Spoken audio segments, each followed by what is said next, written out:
What's up, bros and hoes? How you doing? It's the outlaw dual sport guy. So I wanted to do this video to kind of explain what my blog is all about and what I'm trying to convey to the general public. All right. First off, I am not PC, not at all, and I'm not trying to be. And I hope it makes you laugh a little bit because of all the crazy bullshit that goes on these days. All right. This blog is not for kids. I don't want to hear about how your kid saw my video and heard a curse for the first time because you shouldn't be watching my blog. But at the same time, it's kind of for kids because I want them to understand what we have lost as a riding community in the Northeast. And it's a lot. On that side of things, I'm serious. I was raised by a single mother. No dad to help me with bikes. Nobody to tell me how to go, where to go, or what to do. So it's been a long road. I started when I was 13 years old. That's 1981 for all you kids out there. Yes, I am an old man. I'm an ex-racer. I raced hare scrambles, enduros. I have no championships under my belt. I don't even have a number one plate in all the freaking plaques I have. I love this sport and the people who do it. I didn't know it, but I dedicated my life to off-road riding. I now do a lot of dual sport because racing's for young guys. Racing's a young man's sport. You'd better be in good shape and you better be ready for adversity if you race, and you better be ready to be dedicated. It's a great thing, and I hope it keeps going even when gas goes away. I've owned my own shop alongside my beautiful wife, who has helped me through more than I can begin to say. We've had our ups and downs, tons of them, through the 13 years that we owned our shop. My own son, I almost lost him in a bad accident. My wife almost lost me in a bad accident. Valhalla awaits, and part of me wishes maybe I saw it.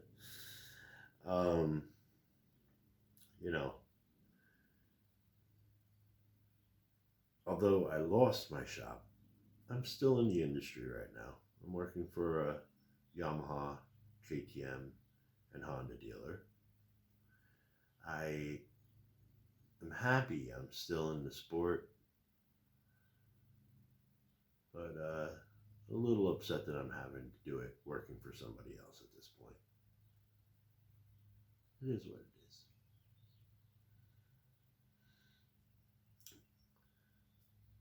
I raced as part of the East Coast Enduro Association, the premier enduro hare scramble series of the East Coast, period.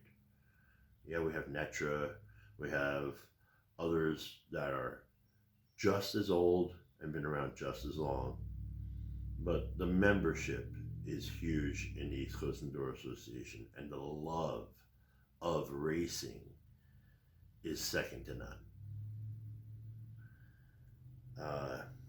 I also was part of a small series called Northeast Off-Road Championship, or NEOC, people call it. That was a really great experience in my life, something I loved. The Hardums, the people who were the founders of the association, great people, loved kids, did everything for children.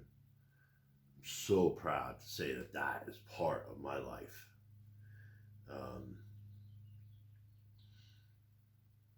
But again, that's something that is over with and we've moved on. Um, During my time with everything I've done off road, I've watched so many places get shut down to the off road community. When these places were shut down, I don't hate anybody, but I do believe ATVs and side by sides had a huge part in what we lost. With that said, they also make some of the greater trails. You know, two tracks a lot of fun. Single track's best, but two tracks a lot of fun, and it gets you to the single track. You know, I unfortunately feel we lost all of our riding areas due to overly active eco-terrorists and hikers, mountain bikers. They're all great ways to stay in shape for racing, but their communities do not support our community, not even in the slightest. They would be happy, and they are happy, when we're not in the woods. I can't tell you how many mountain bikers over where a club that I was part of put on a race for over 30 years have the balls to tell me they don't want to see me in the woods. You're not a cop. You're not a ranger. I feel the woods are everybody's, and everybody should share in the joy of the outdoors. And that includes me on my motorcycle. The park system in New Jersey are Nazis in my world. If they catch me there, they want to steal my property. They want to fine me to the point where I can't afford to even live a normal life.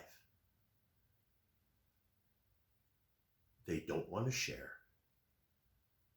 They are actively attacking clubs that volunteer thousands of hours of their time from riding in the woods of South Jersey. We've watched huge riding areas in Mahwah, Stanhope, closed to us altogether. This is one of the areas I'm talking about with the mountain bikers.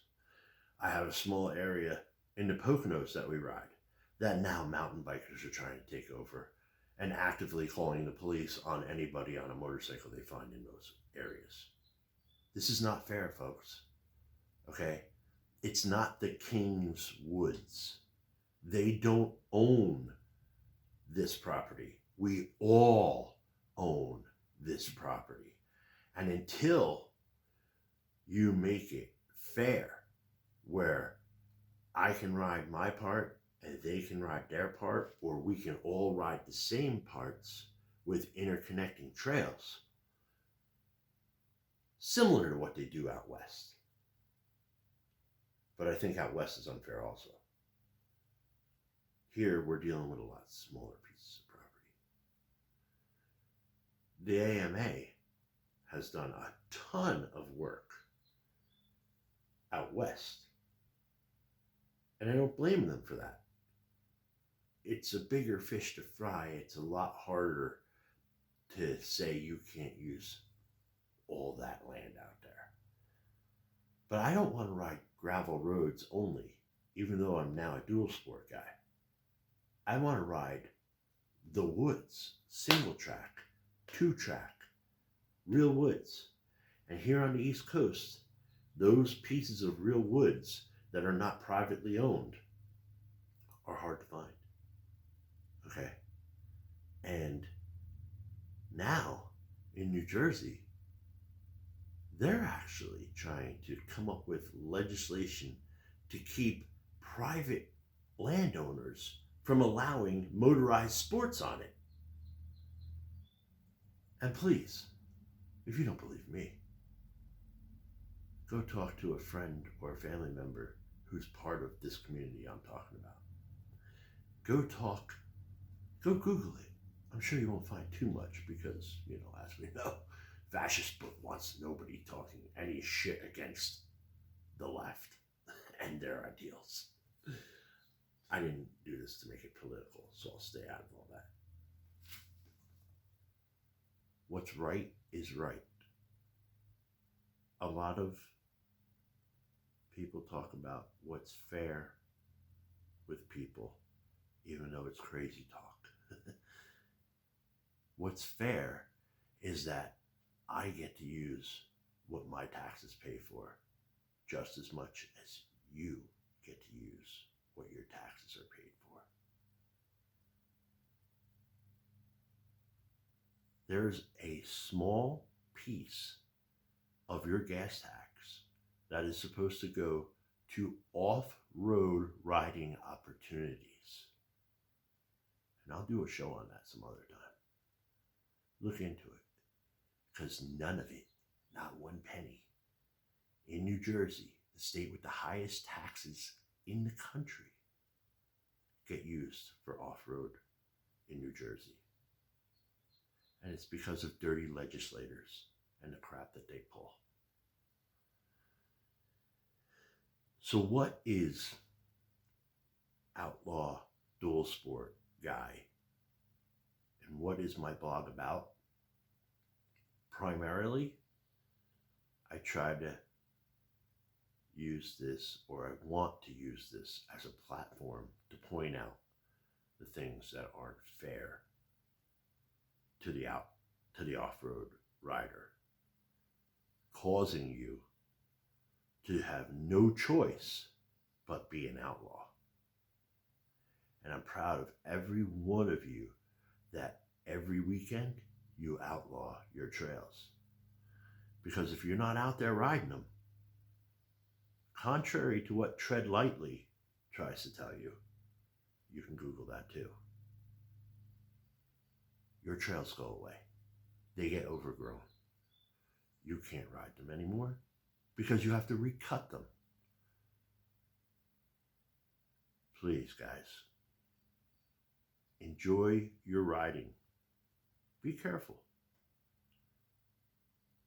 The powers that be don't want you there. But I'm for you if you have the balls to do what it takes. Enjoy your woods and outlaw. I know this is not a popular opinion by people who don't want to lose their land that they ride on. I get it. If you stir the pot, the powers that be are stronger than any of us. And there's nothing we can do about that. But I'm watching less guys ride because they're afraid of the consequences. So for you guys who aren't afraid of the consequences, God bless you. Keep it up. It's the only way you're going to get to ride on the East Coast at all. The AMA can't help you. Legislation is against you. The park system and the eco-Nazis are powerful and they have a lot of money. It's really easy to say, save the whales and use that money to stop your little dirt bike from riding. Don't let it happen, folks. Be an outlaw.